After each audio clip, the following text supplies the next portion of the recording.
Nnawotwe aboa ha eye Adom TV na Nnawotwe dwumadie ene ye de eba no na ohwa memenda bia no wotwe sabre ekosise nondu bebo no ye de Nnawotwe dwumadie eba Nnawotwe se na nsemesi Nnawotwe ni mu no na yahwem na yeyi emu akese bi ni asan betena se na ye di mu nkomo bia na waye busy within the week wanya daje an ye chiri sede na enioma eko na enne enso ye da foforo ye no obade na se wahwe ye so wama de pa bia tie na ye nyina ye wahoden ene ye kita won sabo some ne de to so enum e wa fempim mienu ene adununum na chese 5th July 2025 na ye hye na wotwi mu ensamben ene sisiye ye wo ha ne hu se isi eden krata beto abonten Ablekuma North abaton pesua no so efiti afie atwa mu December 7 abaton no kɔ na wieye abosumi nsuma ka 2 days na 7 months enya de ya isi atunya declare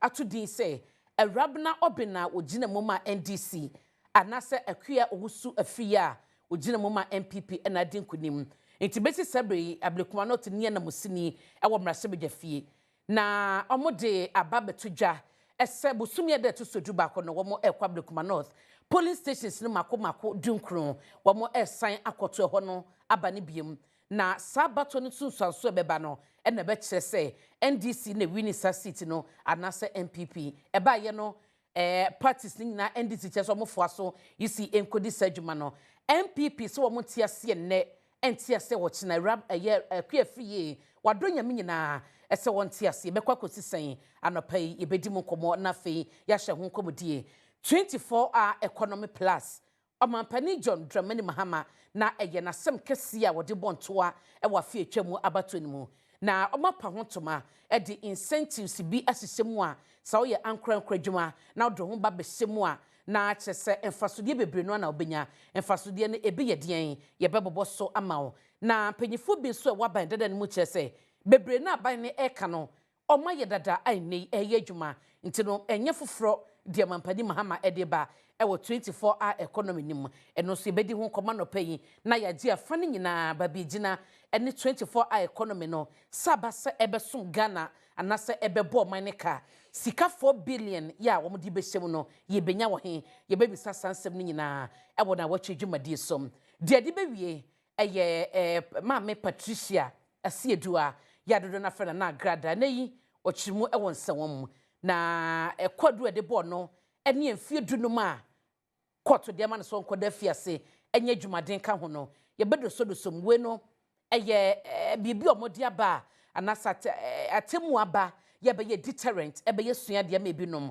anasa ho asem etesen ye beba na ye dimo enkobo edie megye so ene abena pokuwa wennie ye sanso ye live ewo asempa 94.7 mabedwa fortunas ye twa homra na me no madima ho Meda se guso a eka me ho anopa ye fi sabre ekotise no ndu bebo na wotwe dwumadie ena ye de eba na ye hyase ewo Ablekuma North na ya hyede ekoso obeka ya bosumi ya ne da na etoso bosumi etwam ye June no ne da na etoso dunsia na Electoral Commission Dr. Bosman Asare ekomra sebejafie na okofie ho no na nyina no eye de ekoso Ablekuma North na emrasebejafo peso mo hunu de ekosi ene update ewo so odema na nsembia Dr. Bosman Asare edikotu dwa no na o kyerese eba no Ablekuma North abaton pesua no so a polling stations no wo ensaka abaton no sunsanso dodo no a amanaka emumiensa di omo hye ni musabre no ene se postifo be ma wo bambo protection security na omatumi akodeclare esanse megidi se wani masem dada ye school sa wo ehye no ba bia na ballot boxes egu a nipa bi ko twa jatum wo Ablekuma North wonom ehye no se de be ya dance de bia ego ballot boxes nim no ebehye edanchen so a ebibia isi yes obekwa kodi ne dwuma eno so no eye mrantie bi ekoto hye wo so kɔ papa enioma kɔsese isi nioma ne luvesi no mo papa no ema eye de na wo so mo ye no omantumi anye enti isi se sa polling stations mi ensa na aka no opetumi akenkan ede no yabade na ewo se police for ema wo mo bambo na eho bambo se beba sa ema ye ho no ma na wotwe mu ye hu se enkrata ba abetodwa the Electoral Commission asekita wonsabosum ya ne da etoso edubako na enyina so a omo eche no ene se polling stations na eye makoma kwadua sanson na na samete be ho ase ewo ho ma NDC edi kan be kan say sa 37 police stations ni na no omo san ento aba ne biem ekowi akire omo chese omo sa eka eye results ni bia parties ni na agitumu ma emu no ebeka miensa ewo kire nanso ECH say sa 37 police stations na ba yo mu nyina gitumu no access no ano mentebe ho aso musan say MPP dia omo de ba ye de aka ni nyina no omo chese omo officers a presiding officers no antumi anyantum ese womo de omo no sei netie nti ne sa so nti ne woso mo san ko abato no sibium eno ne nkrata tententin a isi di baye na wochi mu a ye di mo enkomo ye bisa se kwakosi hefa na MPP so omo ntiase ese beba so NDC so ma ye ready no mo de ohunu se eye fair eye krogen se isi ebedi sa adwuma no na emu nkomodie no anopai ye behwe na ye di mabedwafo ebiatena se aye ne omo ebehyasie na yera Krabia Asante ono ukwa MPP ma oye deputy director of communication Emma womo enkita wodie nyina no oye penya be de akire sanso na Dr. Tutubu ahene eye political marketer ukwa University of Education Winneba ho no di ne dwuma as a lecturer ye ne ono so ebedi nkomo na Anthony Nukpenu oba Greater Accra ha say ya NDC womo regional organizer obekan ho na enkomodie no ye de ato aso na die sisi na wotwe ni mu no ye hwehwehwe bi emra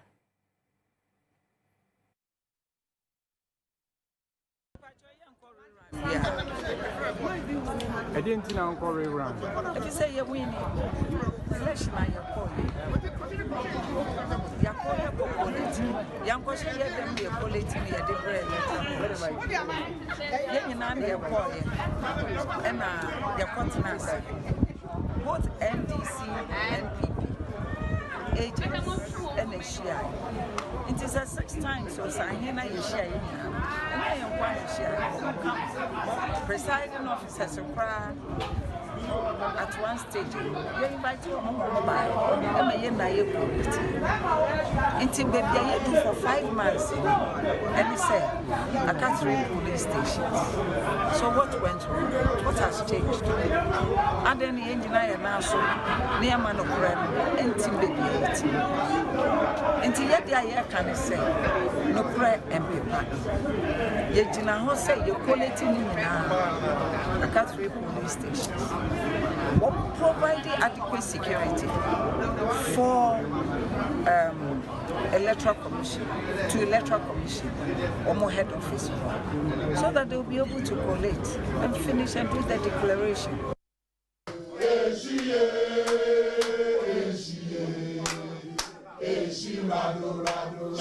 Abambeko abambeba neso Ghana ebetina ho ta na mo mutu no ebese o man no patapase ma o de ba no ebebo o man no efi se 2028 do ma kire no MPP yenda MPP na de ebeda ti ba yen pese o man no ebese Ghana sunwie ehia ma ye nyina the Electoral Commission ofa no kure entu ba bi eda ede me kasa nyina ba wiye enam say any Electoral Commission enya adwenti na ye MPP for ye nye tutura for the same NDC for no e dey asem e kwakọ down court so court enkan che Electoral Commission say on gina ho man nko nanim until say court me ka asem na wie na the MPP yes say ne bompa ne say enne patapa asem NDC for the judiciary no na me mbo anya nya judge obonya kokuduro no tima ka asem no kura wom they will just say the credit by that year. Your mammy a queer and a bedroom kunim or Ablekuma no. I didn't know we do so. Anombo Kojo Ponkroma, a ranking member, Economic and Development Committee. We more wait till Ablekuma North constituency. Dear Koso East in Krataba. As July 11th, or more Rerun 19 police stations elections nibium. And now material Haruna and a permanent mame. And I create also a free akasa. Okasa with emotions pa to so diawo and a masanso ne rabna obina kasa yenim the EC position brought back parliament and mobedin komo ba bia bedo you surprised. Me very surprised, and it is obvious sir there's a hidden hand intimidating the EC. Mentia say o kambrofo kanitwi mama be den nsa she kira odi hunehuna EC ntina EC ye de NDC aban omo hunehuna EC ntina EC ye de o ye mama kira wade Parliament last 2-3 weeks. Electoral Commission for by Parliament. You go into Ablekuma. You bisa specifically say, "Inti mobile runoff now." Catch say runoff. Now, all the documents here the coalition. Problem security. Inti Ghana Police Service provide them with security. No munye coalition with the results are more. Men can't say high many. Ghana ni bi okano kure sofu bia okano kure wo krom ha sei. Utiefo bi okano kure krom ha sei nyina yete wo yasum. Se easy say omu hia run off. No mu won krata ni na de omu hia security. Nti wo be kaya ye no omu hia wie no. Dom kumafo ye stage walk from Parliament House all the way to police headquarters to present a petition said they. So omu provide security ma easy na easy nya coalition no. Eba ne sign na Nnawotwe mienu ntem isi kuna ono abetena Parliament say o won krata ni na mum de ohia security no ene de wasesa na no say I just okoye rerun e 19 polling stations. Eba ne say abana so bi catch me say ohunu say nse bi she akire a ehunehuna trantram isi so munye sa de we a na sa nipa ko no nka no kore na che manipulation to be from by hoko isi ho na de ekoso and hwe say obekaya just after sa incident no NDC chairman ye receive nketia oko grantee interview ono aka na no mpin say ono de isi keka no oti ase anye den enye yi no ono de osusu say o say isi ko den ekoye runoff and I say isi ko rerunning election in some of the polling stations it is a isi about parliament about be can say ohia so obeye rerun ma ye die na say na de ohia security ma ye die akire competition for security among na NDC chairman be catch so on the oti ase enye ye just om koye rerun na be 1 week later isi na dan ne ho be catch say just koye rerun asem we yenko agina nsa na yebua na se police for amom security ne said omo kan na omo koye de nka omo so na denti na NDC for IGP fufura om de na be want me mom security adentia me nye police ni wo nye police ni omo no omo ye police for mpanimfo omo tumi chi ayi friend is saying chairman want to me ayi gbe oni ache oni ama bail be ya here omo na tumi ni kura omo tumi na ti o aba ya to awi a ye wo pink sheets ye ko jina dan ba akumu na ya quality 1+1+1+1+1 the here ni security Ghana Police Service force omo tumi provide security ma Emma Kromha Bishop for a cobo umpire and Rose and Nana and Samunia Muti Kromha say, my Ghana Police Force say, or want to mean provide security for. But when you focus on Pon Kroma, a yam Rasabijan, your fancy, you will be about to pursue so. Woko Parliament, Economic and Development Committee, no, or your ranking member, Yadin Edin Komowa, Adom FM, Jason Sem, Adom Morning Show so. Na emu komodino and mabeja for your card memo makwaba na yashasiem. George Krobia Sante, Deputy Communications Officer, MPP. George Martin. Martin. Many aba, me mami. Say pokia me mami, me joso. Oh yeah. Ubodi adarama, me jina me na so me tia. Opposition afa na no cause opposition is saying. Oh, opposition. This I mean, normal. In every human life, a dream may be I will say I'll come back to the drawing board. So opposition, you know, is a good learning curve for the party. Yeah, sure. Mate. And we will give a responsible opposition. Mate says so open so called national organizer, national youth organizer. Amba. And you mean I'm a person me call a party for a frame say member me di mabrun any. Party for me. MPP for. Let me party for I'm talking about MPP. Say don't be to me after I have had opportunity to serve them the last 4 years. Before that, me know why Adoma Onkoko Abrim, Asum Party, Kasama Party, Indiana Party for international, almost say Omubu Akontani Epe, a commander. Yasuma, because of women is on me. I'm saying now we are Centroni. I did say I'm Centroni, I'm Yamanuni, and Yasum Onkoko, Yagana Yasum. Okay. And I'm Yadaroma. Now, Abna, I know the meaning say party at the appropriate time, you'll be a nomination, sir. So far, the Gusuni party for didn't come off from a mabroni to yani and test conform in pending for a can be a woman in a because 2028 elections is not a joke.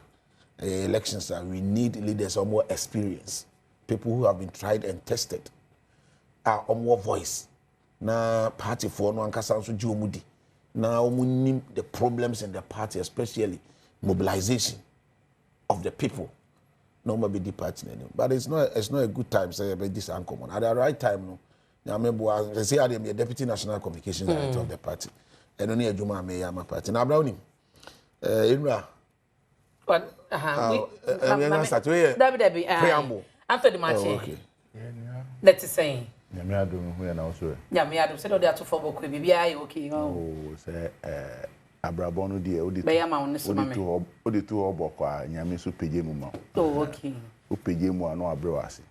Me dey me fano step at a step. And they are pege mu. O hwe wie mu e kama e boko enti e say bibia to fam na etiefuo ne ahwefo na etie nsem na ye ka no. Enye dede. Mate. Doctor Tutubuahin. Doc, Martin. Abena Pukia Ahene. Share too. Now, Bibi, I walk on there. Oh, now go pardon. I'm Adom. Yeah, the ready. Now, you best just say what Ablekuma North. Me be free. Yura Anthony, Nupin, a song.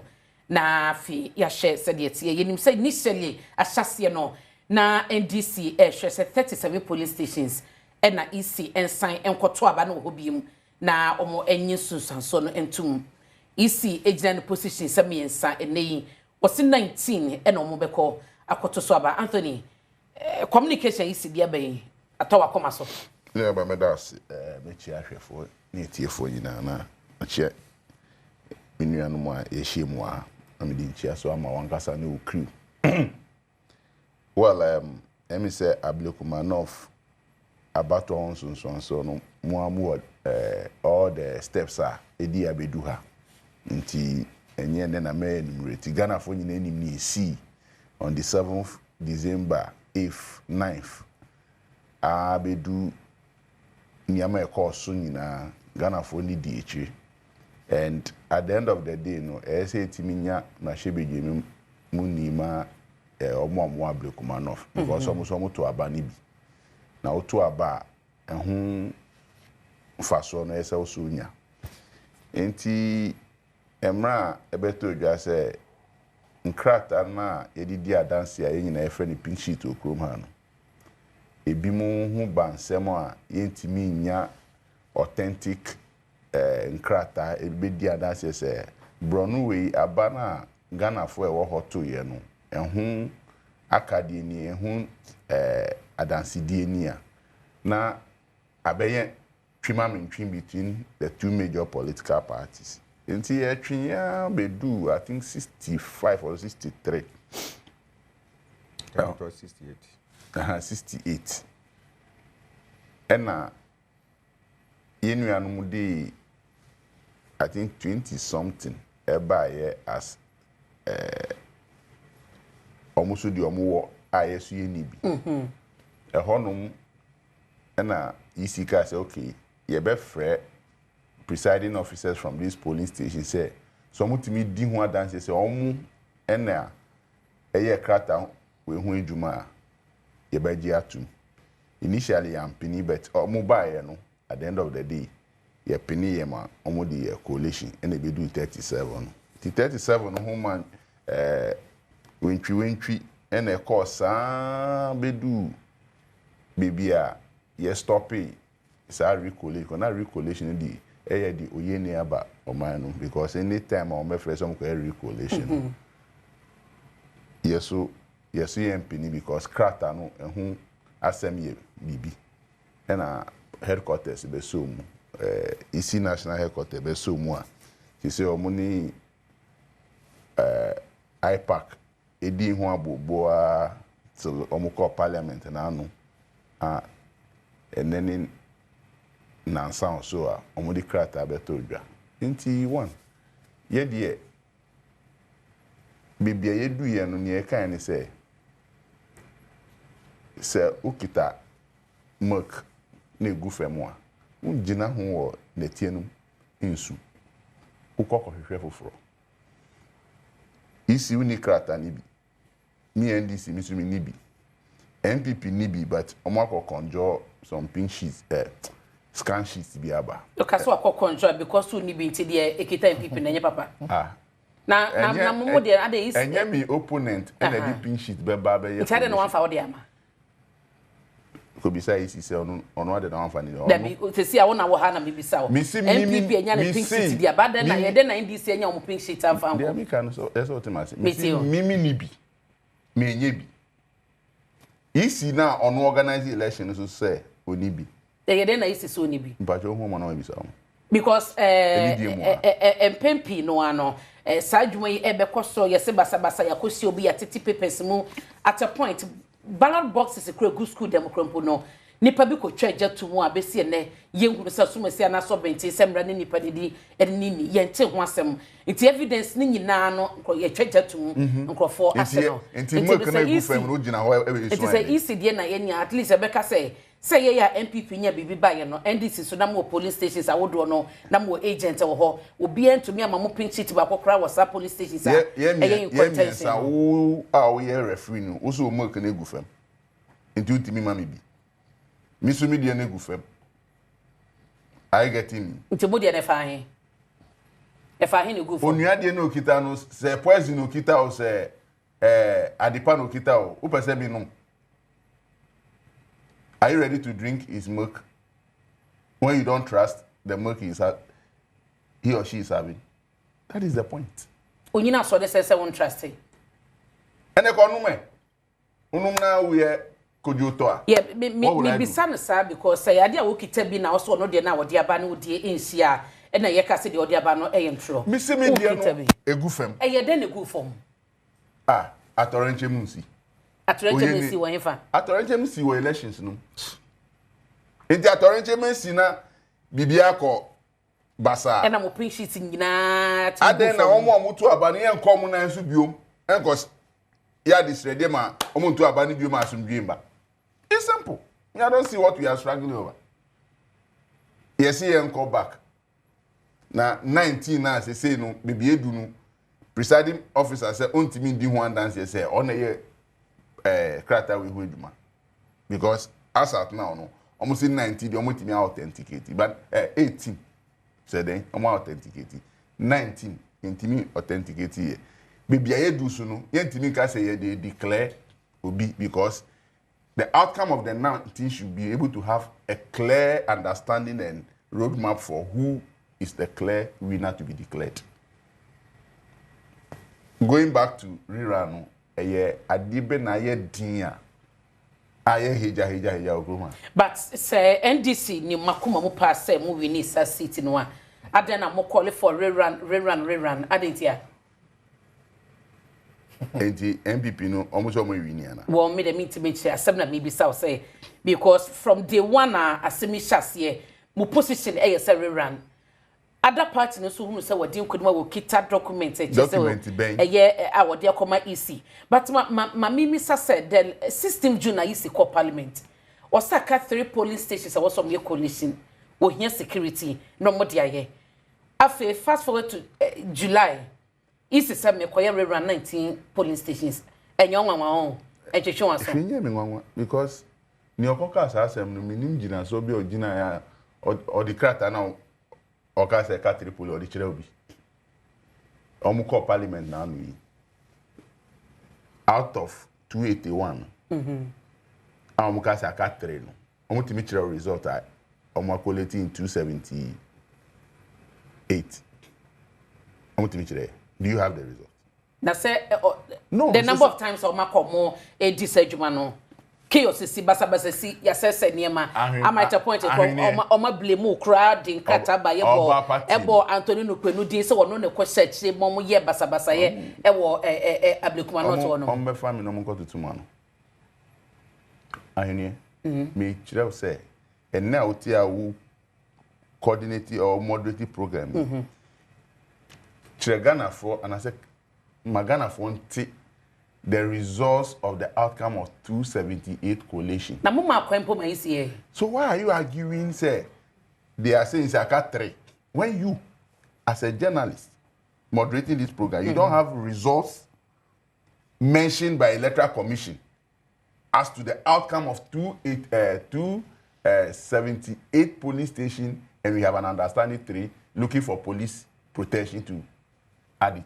Okay. Where are we going with this argument? It's a point of correction. May argue here. Semna maybe South Semeji one year because pendudu a isi Ablekuma North say omoko disajumai basabasa yesi isi to me into an amonu ko wie pay say yede ebia 200 police stations ikropo din ato abonten omoko bia ntokwasi ntia maye. It is a be sure say Ablekuma dey what di mu akotena from the one Anthony to sabi be say sa din tina isi into my resource a ohun be wan kakra o. Me na member result and I see the member result. Na the last time amokoya basabasa sie na ka isi koyeden. Aye bodin omu indict o say we can be na isi koyeden. There's no indictment on me. Na isi koyeden wo constituency na basabasa ni sie. Yanko constituency o. Incident me sadie na isi koye. Meaning because the obisa no meaning time I isi call Ablekuma North so coalition. The whole election that very night of the 7th. Ehona Bibiaye Basa. And a movie circulation to EC regional office. Our reach roundabout. So that was where the first, second, and third collation all was done. Till time papers no nsem adansidie no eye basa omudi stop it. And hene eja no mu twaja ne to mu we. Minimie nyina minti Ablekuma North. Hey Anthony. I don't stay in Ablekuma. Mate, me da say. I stay somewhere Michelle come. Mate, 37 police stations and na mo call. Bibiashi Ablekuma North. How do you ask me? 37 police stations and na mo pese Rerun enkoso. And the ECC 19 mu okay. Oh, you see? Mu okay. It's not about you being okay or not okay. At the end of the day, the Electoral Commission here referee no ono nema roadmap. That is what he said he would do. Whether I'm okay or not, all I need to do is to go back to the fold and find out beti nya abanu dodo e de aka nya ye won hu de nya winner. That is all. Arguing is a whole useless. Anthony Nukwe no a Greater Accra Regional Organizer NDC George Krobia Sante. Krobia dear cost of the Ablekuma North. I say at the time na isi say police stations me sanaka we hear security no. Na mu nyina mutache say isi enkonko declare na asumdwemra na isi ese okwakoye everyone on 90 constituencies all of a sudden mu ni isi nyadwen adentia Abraham Medase mamenchia ahefo netifo enra mi say nyame adaroma ye mabunu ye Ghana mabunu omo pepa so besom man over 500 of them pass out from the police training school. Ye momu nyina omutrenkwa afutu kakram de memo no say omomla no mesum omai no omsum omai with integrity. Very important. Abena say we are so utinimu fanya oda unsuru. Now you were asking intelligent questions. But me Gidi Sakrefo will be very disappointed with the kind of response I will get. Because all questions are now ubusana emudu. But me no try so be trivialize questions now ubusana in his response. Okay? Let me say it emphatically here. I mean kan e wo Adom TV say Ghana your mind prepare ye pan ye duma. And on my way is a serious country pan ye ni abrese. Ye be protecting the integrity of our electoral system. Minu aye what studio and by now ni kwanso what here. Yes, Kabainanka, he's supposed to be appear before court and as a yes, I'm telling you. And can what here also justifying the actions are here, you know. And then you mentioned it on the 18th of January. He was accused by the EC's Director of Operations, Samuel Tete, said the Greater Accra Regional Organizer of NDC, and the leading the tax on the initiatives are. Basabasa na kwa wa member say yisi niema ese shinkrata ni adini na the EC Director of Operations mentioned him. The same person no na emasa oyende ni ohane ba ni nyina no is working freely and still has the guts, the effrontery to sit on the national television to justify his actions. But that is the kind of precedent if that is how we want to conduct our elections, so be it. A bedroom rebino. The danger in this, and then they say a very bad precedent and about to commission person was setting more money. Because elections is about contest of ideas, policies, and initiatives. When your opportunity as some penya will track record near why and no na temamufo and now on mindful ebekreso ediato abama. Now, if near Akwaso Ablekuma North, any the current position of the EC, say a trao Emma extra there, then in any future elections, say maybe a candidate, and then you also will feel in your across platforms in national, or what purpose or back either as president and as parliamentarian. Abna on konko din ko mon fane se bi obetimi aya na ne ontimi nye ho on konko se ne resources se wode kwa akobọ constituency bi aho brawo ne obeya ne se obekwa akopem rante bi o ma betiri soso na wode o makogu dem na wasesa na de akogu ho na wa mo makade a on betimi de aka abo ho ban na ye to aba na ohwe ne ye kan na oluzi a na wa masa am rante no akoya tuturasem o mu wi a o matwaja to pink sheet mu ye wi a oya like na sa na ban wini na wa ba be electoral commission say yensan konko ya abato before. That is what the decision of the electoral commission means. Say aban be na manipulate na so be na pia say onye de oye na say it na wa ma yisi position na imprempren wo pese say you turn na o ma ye no stand there. What it means and then say you can eat your cake and have it. Obia ni Ghana how to catch yen say all the attempts are here in collating the results of Ablekuma no oyenene tagri ni agwa I maintain one say basabasa ne ko no onim crofo mo yes ade no. And I have reference say even about your commission director of operations I indict here near your studio high but on side indictment no is in kratam no is my ya we say o video ho no ma e show say Anthony ewomubi today that video no when you be here I don't need to watch it. I am saying exactly meba George Nyabotre enti EC edi release ne baye how many months nie EC a proceed what the those videos and as evidence or na kokko to say Anthony in gina hayi e na watche ja na say oye basabasa yi EC ntu anamo enti ka wan nkoche no abra EC need to me on the check but so reporting so enka EC director of operations ebo din echirem rantie ne maba wa ekoye esa adwumadie no ehwo na police act on intelligence on information what you say and say ukotwompo to Facebook say your life is under threat and ya onkoye case plan the police must act on that. They act on information. That is not enough justification. May say and then he is lucky just because the party is in government and they are protecting him. But maybe my concern is not even about the individual because we saw a whole Sam George, a whole member of parliament, who was part of Sania Mabon and Ekosono.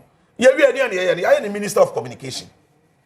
The constituency organizer, Adom, constituency organizer of Ablekuma North. Also a come Emma Sabasa the course. You mentioned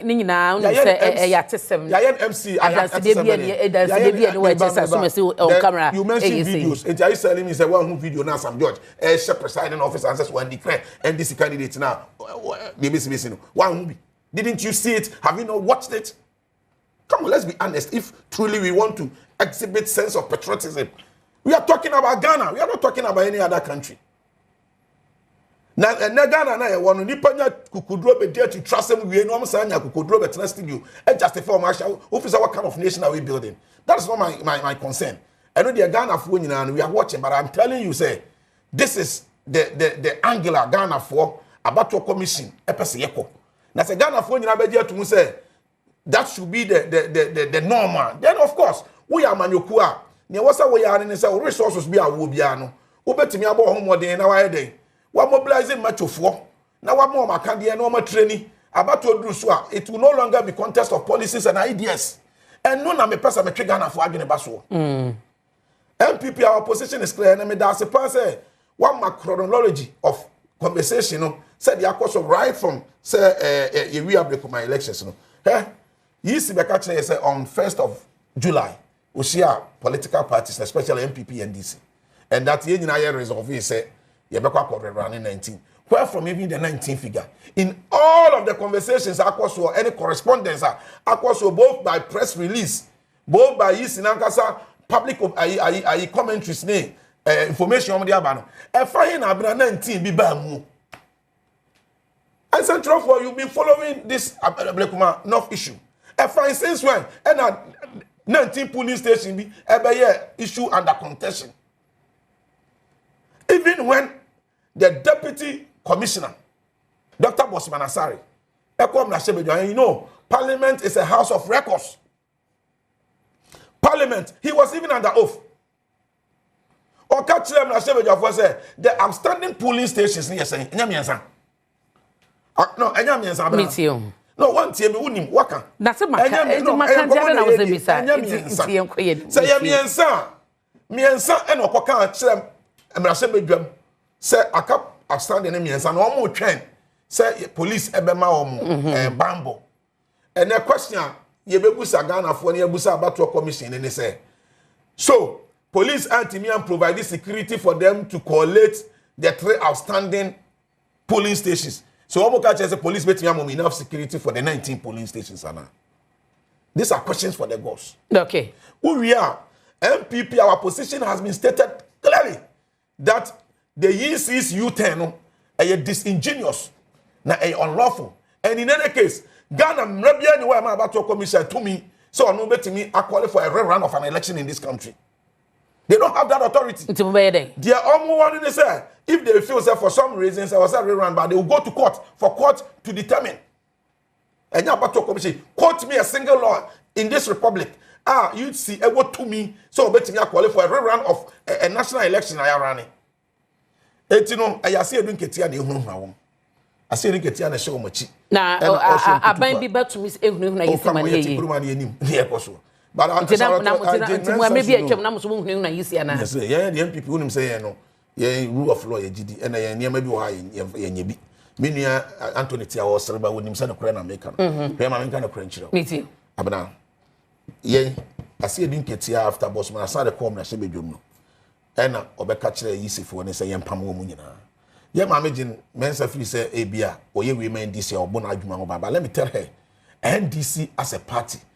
No matter what, easy for they should begin to pack because on Bepamwom. Head on the air dampari. Head on the air dampari. They will use and dump you.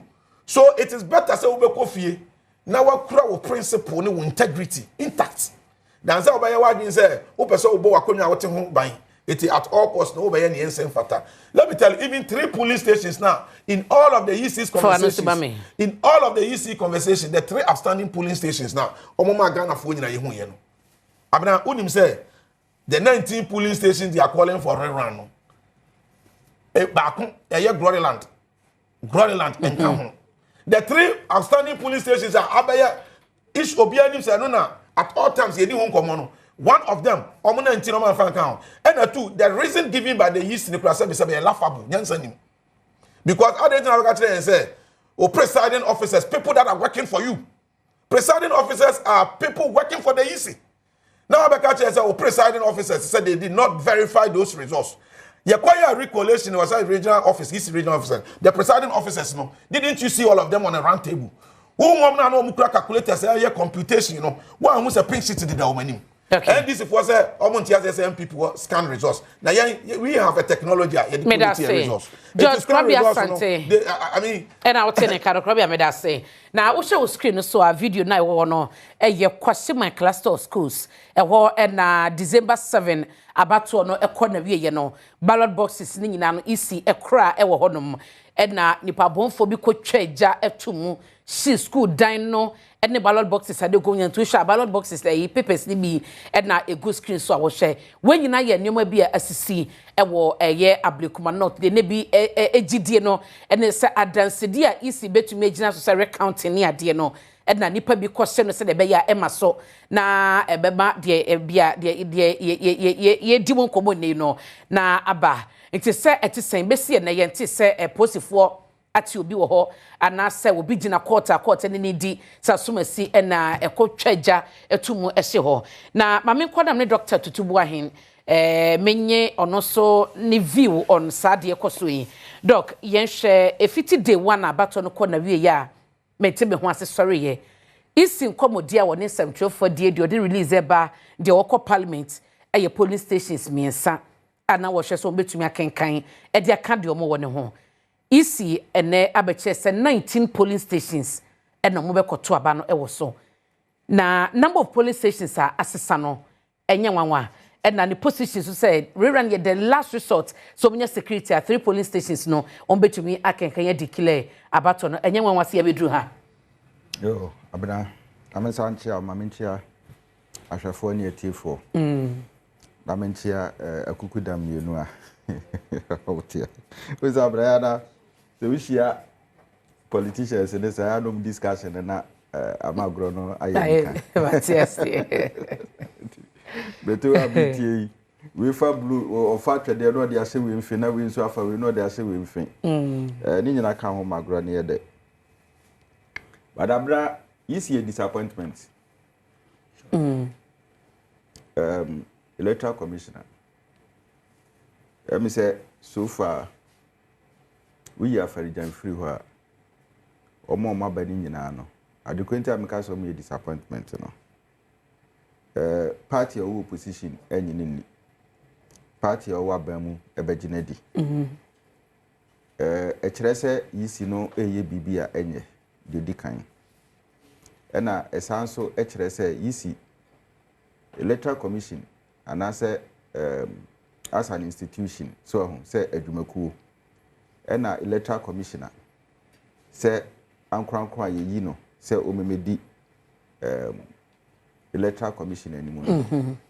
Omuntimi form na ensi form enyina ho. Enye de sese omoye. Abran se agro beso ya ni fira no pa. So na kwesi ada be da ya ni firi memre da nwumre. Se aban bi ana politician bi ekokko hye Electoral Commissioner achi. Nese ekokoba se Electoral Commissioner no woni ni fa ahudi a odi beye adwuma na ma ban aba etimi na mi Electoral Commissioner ye friend say ma ban ne woso eti mi na esese meka utia na chese gidi a omanfo kra no ye wo Electoral Commission any Electoral Commissioner mu no atusini so tias yeah ade ba ko a mehu wo Electoral Commission ho me fancy for the past 2-3 elections controversies a anase chingi a bawo politics because of Electoral Commission su ban ene niye bi so me untimi hu adekwenti a MPP ni NDC omo structures a omo the quality resource no e more den na eye papa chain Electoral Commission there 2 major political parties we 2024 eye one experience 2020 another experience 2016 another experience parties emienu timi nyo more results far ahead of Electoral Commission enti ekokoba saa na se men na me kura results no na mahu se medin kunim wa ha de me bi esesa me boho ba no me boho ba se mehu se aha medin kugu na medin kugu na se moa me a de esesa me ye bi bema saa results na to sin me ye apart from that no metimi akase Electoral Commission entimi enyina nanamo so ntoto ne ntoto yenye ne hihie yie said ye be ya saa chimie bi sei no ye betimi ayi afiri wo ne ayi afiri wo kora so na ye wo the era of AI artificial intelligence ye wo the era of technology nye technology totopo bi o enye technology amefa ne say ye de kwa akoye brantan uni brantan Unim Brantai. Blantai. Sika na yede do. E twed ni twachiri. Yeah. Enye sa era no ye twam wo ho. Ye pe era wo ye kuani na wo kwa akodo wo afu a wo di machine. E na edoma sort yase. Na Electoral Commission wo da so ekura 1992 2000 any 2016 mechanism and our the elections abena enipa dwenimu adroboro ba bi Electoral Commission agina no. Okay. Sort yase. Enti se search nye bi se be free ho a e was say the next Electoral Commission and Electoral Commissioner no wotimi eputu ni structures electoral structures ni yie because our controversy about it is because a structural defects say you will polling station naka bi hu ye what she will feed to the extent to say you can't polling station where abawie ya ye to ye pa naka ko national enti ya shipping sheet the evidence na wini. Until just a soft copy no dada. Oh wow. The evidence na wini. Na say MPP ni NDC betimi at transmitting results from polling centers to coalition centers. At kind who say me lead by so and so. Is the NDC and MPP bigger than Electoral Commission? But no crowd dog was some bit to me about home. Say enfan said the odi ko ibian said no no che say omudie agufom omuhu saira sa sefa he yentumi kire nti se MPP de ne de ba na ebia ne de yisi wo ho no ye pe no no nkita obetuma ka so wanyintum ba se pink sheet no wo ha obi ade ne sasha se de a ene se obeka se ne ya jetum abena de me kire no ene yesai technology ho ye gi technology ho achinye bebre sa okay na achinye e course when this in MPP mu ubetimi aka sisu dia so mumie no nyina wa ha mebra nupanu ebetimi akase NDC new results for Ablekuma on the very day. No, I don't think so. The same thing and they have it by almost for the purposes of defense.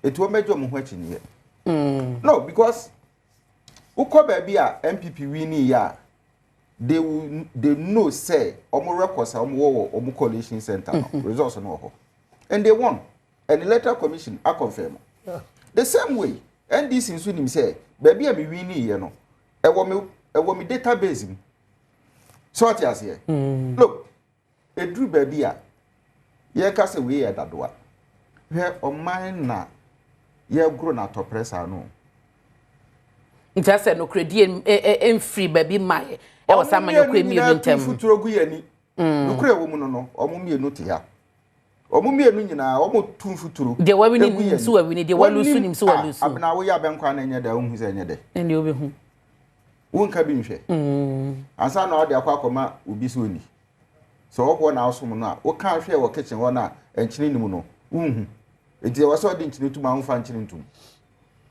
no they know obi ani ho a obetimi aka kire me se de owini Ablekuma nof no oni ena de owini wo olusi wo Ablekuma nof no oni they know so but abena enie adekwenti am see disappointment no se aban bi ba kra na se wo abena na se me akwasi tutu na se aban ni beyi mi se me yeyi sia so ati ase e wo se de se me ye de somo man Ghana no me ye de somo man Ghana na we amotiti we amodi mofu e de titi yisi no ye be bom left right center sa and the way eco parliament ko kan sem we ya e china obe dane na no so ati ase aha hwe sa 2020 meboa yeah sa tena ho sa up to 2024 4 years e de na chere as far as governance was concerned sa was not represented no munye sia na mu bia wa ban mu eti se ye kokko yi na Akufo-Addo eno obedi oman nanim a as far as sa is concerned na Akufo-Addo presidency dey legitimate that is politics Pacho what is here Matthias yes The same thing is with Ablekuma. So, only representation. It is as far as the election of His Excellency John Dramani Mahama is concerned. As far as he is concerned, Ablekuma no would need legitimacy to rule them. Okay. There was a party in me, you know, omojuni ye. So now, omoye de se edemo mano nemu nya de fata. Until now MPP asijina yese omunko akansi no edie be see. Oh, and I make us say in their defense, in the defense of the MPP, I said walk out the 92 ABC meboa. MPP didn't go meboa. You walk away from parliament be so be a party ni for say treatment be a omo enya wo Ablekuma North no enye democratic until they cannot be part of the process. Omo right. Say more court. Oh yeah. So yeah, me say my reaction. So omo right. But to decide to be in and not to be in. Then nobody can take it away from them. Say MPP kokota again and also you're more right. But NDC should know say enipa mienu chade na se ba ko anya bia eyasefem. So what you say? The current composition of parliament. I don't know say I think so many 2 tests no. So what you say? Okay. And whatever controversy say what Ablekuma North, it will not change anything. Apart from say, it be a party ni say they want to defend the fact that democracy should take its course. So democracy be taking its course there. For me, and where I stand, the whole elections in Ablekuma North rerun. We should do the rerun. I don't know, sir. Obubeka say be favor the party in power. Tobo ase. Tobo. See, constituency be our characteristics. Omanya yetimu. Constituency be our characteristics. What you say? And one of the key characteristics say it be a swing, it be a call. Okay. So for me, say Electoral Commission, can about 19, can about 37, can about 68. So controversies we can nullify the results in there, and then do a rerun for the entire constituency. Say the departure me ba manusi. Ye ko na wo abaye wadwuma yie no. No wabini. Wanye wadwuma yie nsusu a no walusu. So what I say, ni ehun say history be ya throw history be at Ablekuma North as far as the 2024 election is concerned. Na baba ye suehun ni suade e dey ama the two major political parties in ni isi nyina. Me da say doc da be Anthony react because we number ho 2 minutes on this issue na for yenko 24-hour economy so. For me, you see, ujitu say chaos be be cause no na udi makotene. Who want dance here, Kokot? Yes, and Mr. Ujitum. Me leading any tag to any EC office for any distraction. It will be also a video or dance again. I expect so the member police for to serve frame. I feel almost afraid na police am afraid die ko. Issue ibaye isi edi release ibaye. And to be no kasa ye e wo kokran tumi so. Asempa FM. E ma mi bisa wo se police ni bi antumi nche wo ha. It will be so obro mra so say police phone to me nche wa na say emfre wo no. Me say with that statement released by Teteno. Police bi antumi mbeche me. Until ordin dance they put down.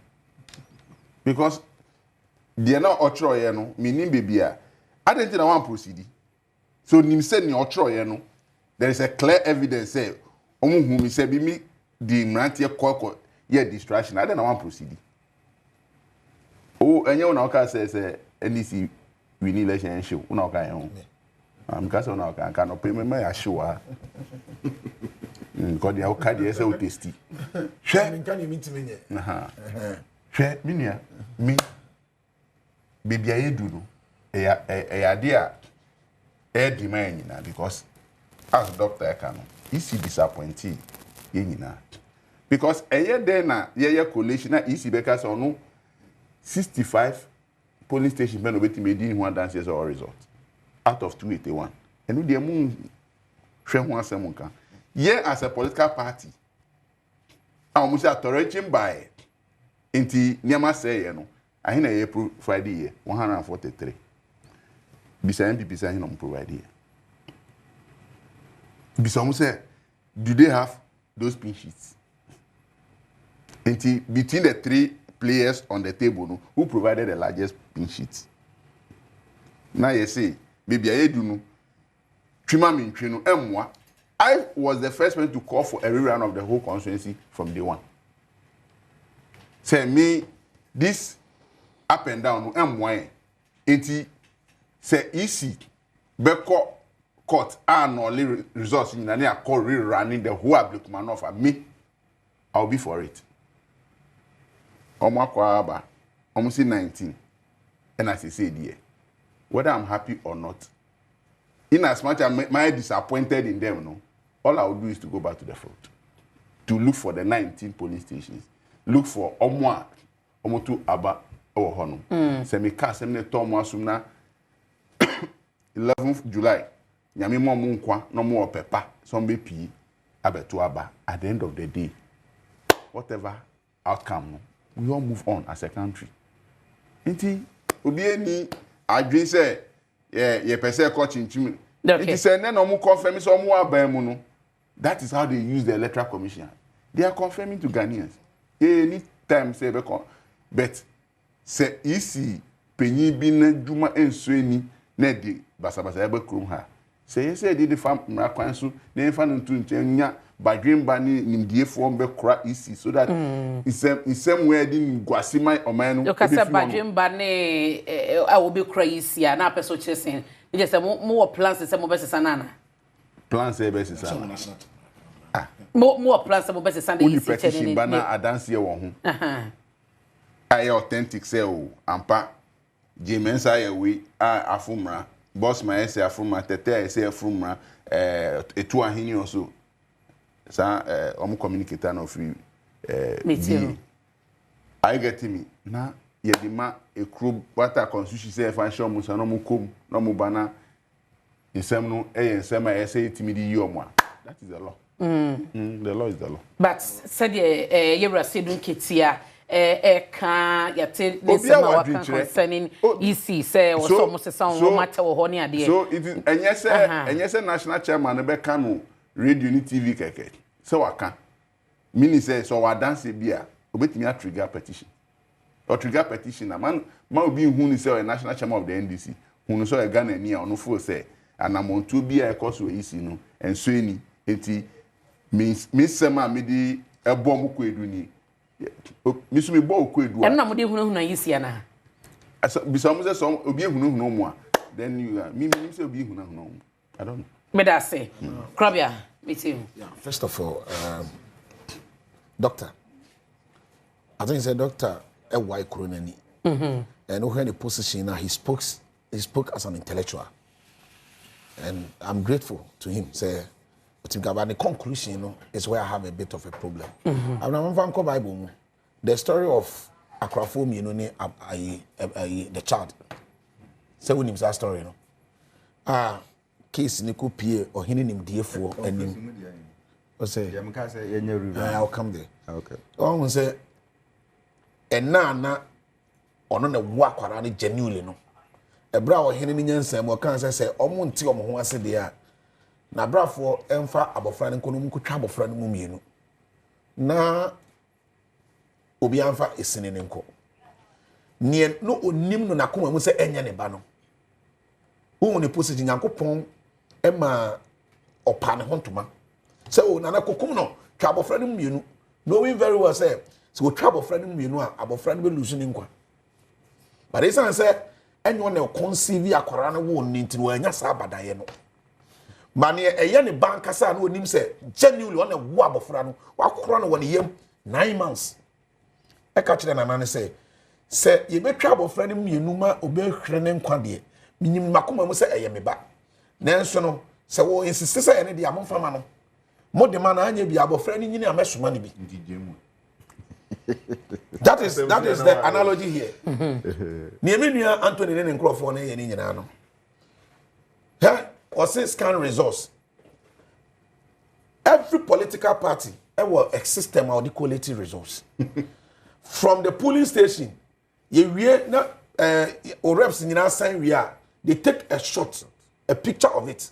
Now I'm for where the Korean Coalition Center. Domikwa several constituencies. You see NDC for your patapa say pink sheet, you know. You see at the scan copies and they declare. These lies must stop. He had a start whenever interrupted. Let's have a if you don't have a fact, don't come and say and portray. There are several constituencies. I am not addressing you, I'm speaking to Ghanaians. I don't have time talking to. I don't want to know your debate. Me too. Ghana for the shame. Constituencies where MPP could have gotten it. We had serious issues and gave it to me, they are protesting. But they said no, according to our own internal coalition, you say you're losing those constituencies. So we are not going to contest. NDC deep down their hearts, they know, sir, they lost Ablekuma constituency. Ablekuma North. They have been too disingenuous. They know they lost Ablekuma North constituency. They know they are only using, sir, 2 million Omanyans because Ghana fought to Abama. You know, they will use that 2 million. They will use that 2 million. Now, almost Ghana democracy and electoral system. We don't have a problem. Yeah, MPP, we are law-abiding political party. Yeah, Nkonko gidi biya. Yeah, nimsa still no. Yeah, court one. There are judges are. Almost prepare ebe juma.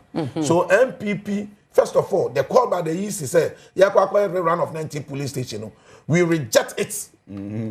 One, yes, say disingenuous on the part of the EC and unlawful. And we will not be part of any exercise, any bramu. And doctor was calling for rerun of the entire constituency elections. You see, political parties elections are there are a lot of things, resources, time, and resources. And the resources. Elections are genuinely MPP are winning. What the MPP crowd position it to the EC as an official body mandated by the constitution, you know, in all of their correspondences, any engagement. Obakacha said the outstanding polling stations, no. This is why our people are saying, yes, you know, they are not principled. Yes, you know, I say, but the point is, we are you say you want to come and do the bargain for NDC bargain. We are the Umbe Jen Mensa, Bosmanasari. Say, Ediana MPP sure say we are buying Sasana Mako position to know a constituency basis to say, or Mobeko with Tabaya, Petro Power, no money development. MPP position here, Ablekuma North. Ablekuma North, MPP, we need Ablekuma North for until date. MPP position here, we are a responsible political party. We want to protect our democracy. We want to protect the sanity in our electoral system. Give the people the chance to revote. The president, and I mentioned it in my earlier submission. So it's not a question of say Rerun no. It's a question of precedent over Kaya. The infamous Afarijan statement to make here was Supreme Court 2012. Say elections are won at the polling station. You do whatever you can do to win the elections at the polling station. And no, a lot of both positive and negative. So if the elections and are then not won at the polling station, if the NDC want to rewrite an election, not telling us, and then one say he's not able to comport himself. Me too. Determine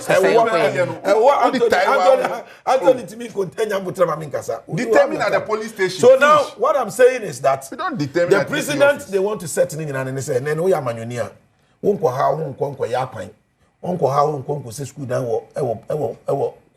constituency. Unko how unko man crofo adwuma nye ne obeya ne say, "Okakra wa bi awo no, kope asase kese ni.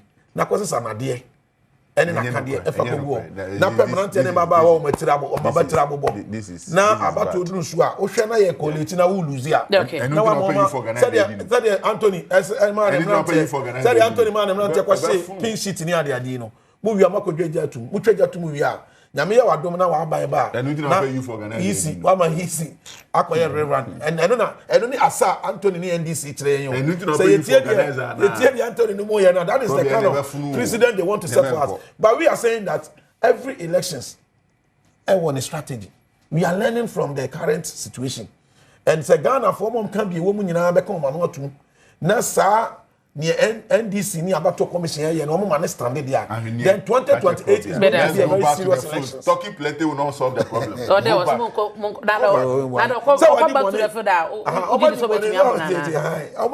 not as in fight but as in abato at the end of the day the people should determine the way forward the people have already determined but what is the result mention the result mention the result press conference no busa report obaye we were able to show them every single polling station's results. And we are saying, and I want to emphasize, our station here, I clear free honorable, we near Ablekuma constituency with 414 votes difference.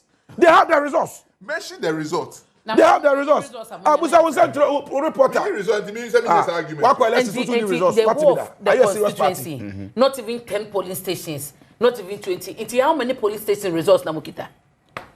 What was kind of pray? 148. Into no results near any. 148 results. Except me kita data no as so I cannot give you, but I can finish you. But that's quiet. But that doesn't constitute the percentage of declared winner. There's a law actually percentage you do. That was maybe I do here argument in say since Niakano and we etochi my able 70% there. Easy by the law you can declare. And we have first declaration now. EC office that evening. No. Ten o'clock almost in Crawford threat home. And almost 9 o'clock.